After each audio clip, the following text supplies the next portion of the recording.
अस्सलाम वालेकुम दोस्तों, आज हम आपको दुनिया के ऐसे मुल्क की सैर करवाने जा रहे हैं जिसके एक हिस्से को दुनिया ने आज तक मुल्क तस्लीम ही नहीं किया। ऐसा कंट्री जो यूरोप में आता है लेकिन जहां जाना आसान है और यूरोप से सस्ता भी है। जी हाँ, आज हम सैर करने जा रहे हैं साइप्रस की, जिसे उर्दू में किब्रस भी बोलते हैं। इस कंट्री में एक ऐसा इलाका है जिसे भूतों का शहर भी कहा जाता है। इसकी क्या वजह है, इस कंट्री के लोग कैसे जिंदगी गुजारते हैं, इस मुल्क की तारीख क्या है, कैसे वीजे पर काम करने के लिए जा सकते हैं और स्टडी पर कितना खर्चा आता है, ये सब कुछ जानेंगे आज की इस वीडियो में। और नए आने वाले दोस्तों से गुजारिश है कि हमारे चैनल आज के ट्रैवल स्टोरी को सब्सक्राइब और लाइक जरूर कीजिएगा। चलिए अब निकलते हैं साइप्रस के एक शानदार सफर पर। साइप्रस दो हिस्सों पर मुश्तमिल है।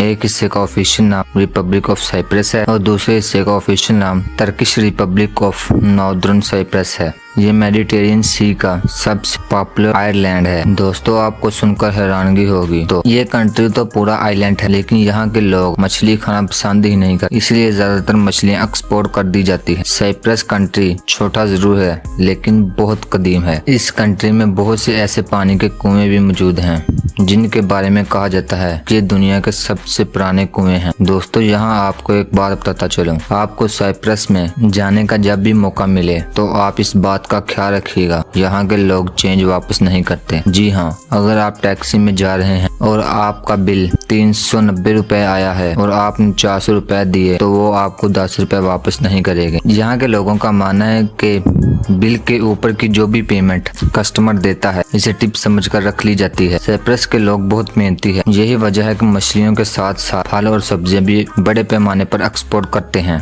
साइप्रस का कैपिटल निकोसिया है जो मुल्क का सबसे बड़ा शहर भी है। साइप्रस बहुत कम आबादी वाले कंट्री में आता है। यहाँ के लोगों का मानना है कि अगर आबादी कम रहेगी तो हम अच्छी सहूलतों के साथ साथ जिंदगी गुजार सकेंगे। इसी वजह से इस कंट्री की कुल आबादी 12,50,000 के करीब है, जो आबादी के लिहाज से दुनिया के 158वें नंबर पर आता है। दोस्तों, निकोसिया दुनिया का वाहिद ऐसा कैपिटल है जो दो कंट्रीज में आता है। जैसा कि आपको पहले बताया, ये कंट्री दो हिस्सों में तकसीम हुआ है। एक हिस्सा एशिया में है जिसे टर्किश रिपब्लिक ऑफ साइप्रस कहते हैं, जबकि दूसरा हिस्सा यूरोपीय यूनियन का हिस्सा है। इस हिस्से में जाने के लिए आपके पास साइप्रस का वीजा या शिंजिंग वीजा होना चाहिए, जबकि तुर्की साइप्रस में जाने के लिए आपके पास तुर्की का वीजा होना चाहिए। और टर्किश साइप्रस में आप सिर्फ टर्किश एयरलाइन ही इस्तेमाल कर सकते हैं। इसी वजह से इसलिए टर्किश साइप्रस में इस्तेमाल होने वाली करेंसी तुर्की ले रहा है। ये दो हिस्सों में तकसीम क्यों हुआ, इसके बारे में चले अब आपको बताते हैं इस वीडियो में। तुर्की साइप्रस को पूरी दुनिया में कोई कंट्री इसे मुल्क तस्लीम नहीं करता, सिर्फ तुर्की इसे अपनी स्टेट तस्लीम करता है। इस मुल्क की सरहदें इन ममालिक से मिलती हैं। जनूब में तुर्की,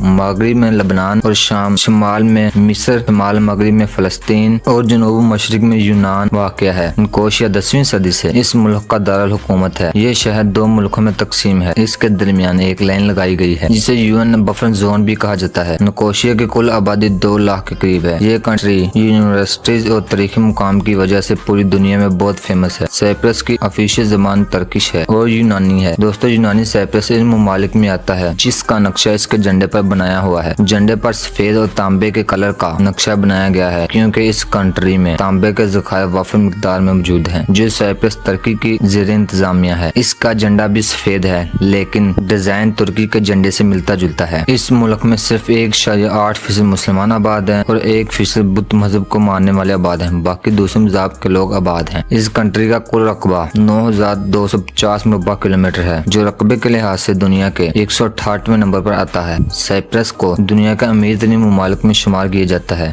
साइप्रस की GDP $32 बिलियन है। साइप्रस के लोगों की सालाना आमदनी $30,000 है, जो पाकिस्तानी 85 लाख के बराबर है। और यहाँ के लोगों की कम से कम सैलरी $1,000 है, जो पाकिस्तानी 2,90,000 के बराबर है। साइप्रस के लोग फ्रेंडली नेचर के होते हैं और इसके अलावा ये फैशन पर बहुत ज्यादा तवज्जो देते हैं। यही वजह है कि यहाँ आपको ब्यूटी पार्लर, हेयर ड्रेसेस और सैलून आपको हर जगह नजर आएंगे। साइप्रस की तारीखी अहमियत बहुत ज्यादा है। ये जजीरा पिछले 60 सालों से यूनान और तुर्की के दरमियान तनाज़े की वजह भी है। तुर्की इस जजीरे को हासिल करने के लिए 1974 में एक जंग भी कर चुका है। ये इलाका दोनों के लिए इतना अहम क्यों है, इसकी अहमियत इसलिए भी ज्यादा है कि तेल निकालने वाले ममालिक लबनान, शाम और मिस्र जैसे इलाकों पर हमला करना हो तो साइप्रस की एयर बेस इस्तेमाल करके आसानी से किया जा सकता है। इसके अलावा साइप्रस से सुई कनाल को भी बंद किया जा सकता है, जो दुनिया का बहुत बड़ा तजारती रास्ता है। शिमाली साइप्रस को दुनिया का कोई भी कंट्री मुल्क नहीं मानता। इसी वजह से आपको नक्शे नक्शे पर भी इसका नाम नजर नहीं आएगा। इसके अलावा बरतानिया ने आज भी साइप्रस के दोनों हिस्सों में अपनी एयर बेस बनाई है और इन एयर बेस को बरतानिया की जमीन का दर्जा दिया गया है। 1571 में सल्तनत उस्मानिया ने साइप्रस को अपने कंट्रोल में ले लिया। इससे पहले यहाँ यूनानी आबाद थे। इस वक्त यूनान सल्तनत उस्मानिया के कंट्रोल में था, लेकिन बहुत ज्यादा तादाद में यूनानी साइप्रस और यूनान में आबाद थे। 1820 में यूनानियों ने सल्तनत उस्मान के खिलाफ बगावत शुरू की। यूनानियों ने सल्तनत उस्मान से आजादी हासिल कर ली। साइप्रस की यूनानियों ने भी यूनान की तरफ देखते हुए बगावत शुरू की, लेकिन सल्तनत उस्मानिया ने साइप्रस की बगावत को कुचल दिया। लेकिन साइप्रस में अंदरूनी खाना जंगी जारी रही और साइप्रस यूनान से मिलने की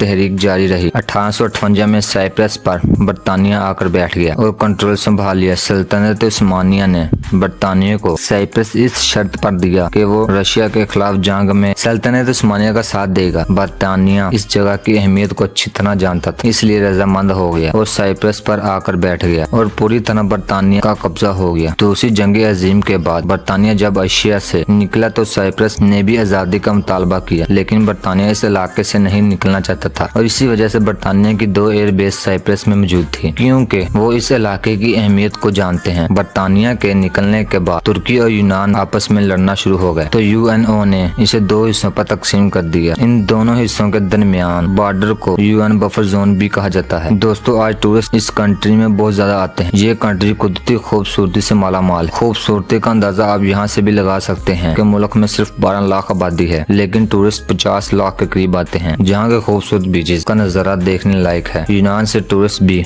बहुत ज्यादा इस कंट्री में आते हैं, क्योंकि इनका मानना है कि गरीब की देवी एफाटेटिया भी इस कंट्री में पैदा हुई थी और ग्रीक के लोग इसे अपनी प्यार की देवी भी मानते हैं। टर्की साइप्रस में टर्की लेरा इस्तेमाल होता है, जबकि यूनानी साइप्रस में यूरो करेंसी इस्तेमाल होती है। एक टर्किश लेरा पाकिस्तानी 8 रुपए के बराबर है और 1 यूरो पाकिस्तानी 300 रुपए के बराबर है। साइप्रस की निकोशिया के अलावा आप लारंगा के नाम का भी विजिट कर सकते हैं, जिन सिटी साइप्रस की सबसे बड़ी सिटीज हैं। टर्किश साइप्रस के निकोशिया में आपको कोई इंटरनेशनल ब्रांड नहीं मिलेगा, क्योंकि तुर्की साइप्रस को दुनिया कंट्री ही नहीं मानती। इसी वजह से यहाँ आपको कोई भी ब्रांड नहीं मिलेगा, लेकिन टर्किश ब्रांड तमाम यहाँ मौजूद हैं। दोस्तों, क्या आप जानते हैं इस कंट्री में बूर सिटी भी मौजूद है, जो मुकम्मल तौर पर गैर आबाद हो चुकी है। ये इलाका फार्म गोस्टिया सिटी में वाक़ है। ये शहर बहुत कदीम है। यहाँ आज भी बहुत से कदीमी आसार मौजूद हैं। इस शहर के एक इलाके का नाम बेरून शाह है, जिसे बूर सिटी भी कहते हैं। एक जमाने में ये साइप्रस का सबसे बड़ा सियाहती मरकज हुआ करता था और ये 1970 में सबसे ज्यादा जदीद शहर भी था। 1974 में जब तुर्की ने इस इलाके पर कब्जा किया तो इस इलाके के तमाम लोग जो कि यूनानी थे छोड़कर चले गए। इसके बाद हारदार तारों से तुर्की ने इस इलाके को मुकम्मल तौर पर बंद कर दिया, जो आज तक बंद है और कोई नहीं जानता कि तुर्की ने इस इलाके को बंद क्यों किया। और ये सिटी किसी गोश्त सिटी का मंजर पेश करती है। किरानिया की तारीख भी बहुत पुरानी है। इसकी बुनियाद यूनानियों ने 1600 कबल मसीह पहले रखी। ये इलाका बहरा रूम की सबसे अहम बंदरगाह और तजारती मरकज था। इस शहर की फेमस प्लेसेस में मारिया का किला है, जो 7 सदी ईस्वी में तमीर किया गया था। साइप्रस की खूबसूरत बीचेस में सबसे खूबसूरत बीच आया नापिया बीच है, जहाँ जाकर आप कुदरत को करीब से देख सकते हैं। ये बीच देखने के बाद आप काफी अरसे तक भूल नहीं सकेंगे। अगर आप साइप्रस जाएं तो लामा सूल का भी विजिट जरूर करें। समंदर के अंदर बने हुए घर और गलियां एक अलग ही मंजर पेश करती हैं। पाकिस्तानी भी इस कंट्री में हजारों की तादाद में आबाद हैं, लेकिन ज्यादातर पाकिस्तानी शुमाली हिस्से में रहते हैं, जो टर्किश के पास है। कुछ पाकिस्तानी काम की गर्ज से जाते हैं और बहुत से पाकिस्तानी स्टूडेंट स्टडी के लिए साइप्रस जाते हैं। दोस्तों, यहाँ आपको एक अहम बात बताता चलूं, जो लोग यूरोप के मेयार की और तसल्ली शुदा डिग्री लेना चाहते हैं, इनको रिपब्लिक ऑफ साइप्रस में जाना चाहिए। ये यूरोपीय यूनान का हिस्सा है। और जो लोग कम पैसों में मेयारी तालीम लेना चाहते हैं, इनको Turkish Republic of Northern Cyprus में जाना चाहिए, क्योंकि टर्की साइप्रस में तालीम पर खर्चा कम आता है। यूनान साइप्रस की फेमस यूनिवर्सिटीज में university of Cyprus, Cyprus university of technology और निकोशियस यूनिवर्सिटी शामिल है। टर्की साइप्रस की famous university Eastern and Mediterranean University और नीरा स्टेट यूनिवर्सिटी शामिल है। रिपब्लिक साइप्रस में पढ़ने का खर्चा 10,000 से 14,000 यूरो सालाना है। जबकि तुर्की साइप्रस में पढ़ने का खर्चा 4,000 यूरो से 8,000 यूरो सालाना है। इस कंट्री में फैमिली के साथ रहना आसान है क्योंकि मेडिकल और एजुकेशन बिल्कुल फ्री है। आप फैमिली के साथ 1 लाख पाकिस्तान में भी गुजारा कर सकते हैं। बहुत से पाकिस्तानी फैमिली के साथ रहते हैं। दोस्तों, यहाँ आपको एक अहम बात बताता चलो,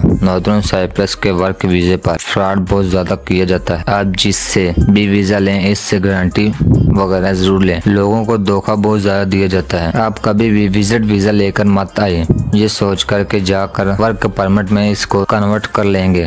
ऐसा नहीं होता। पाकिस्तान से वर्क परमिट लेकर आए। अगर आप आगे यूरोप जाना चाहते हैं तो रिपब्लिक साइप्रस आपके लिए बेस्ट जगह है। यहाँ पढ़ने के लिए जाना भी आसान है और स्टडी के साथ काम भी कर सकते हैं। आने वाले वक्त में ये शेंजन कंट्री में भी शामिल होने वाला है। इस कंट्री में आप 26 घंटे पर मंथ भी काम कर सकते हैं। नर्सिंग और IT की जॉब भी बहुत ज्यादा है। अच्छी बात यह है कि आप इंटरमीडिएट के बाद भी जा सकते हैं। अल्लाह ताला आपके बेहतरीन रिज़्क़ के मौके अता फरमाए, आमीन। दोस्तों, ये थी आज की हमारी इन्फॉर्मेटिव और दिलचस्प वीडियो। आपको वीडियो कैसी लगी कमेंट में जरूर बताइएगा और नए आने वाले दोस्तों से गुजारिश है कि हमारे चैनल आज का ट्रैवल स्टोरी को सब्सक्राइब और लाइक जरूर कीजिएगा। अगली वीडियो तक अल्लाह हाफिज।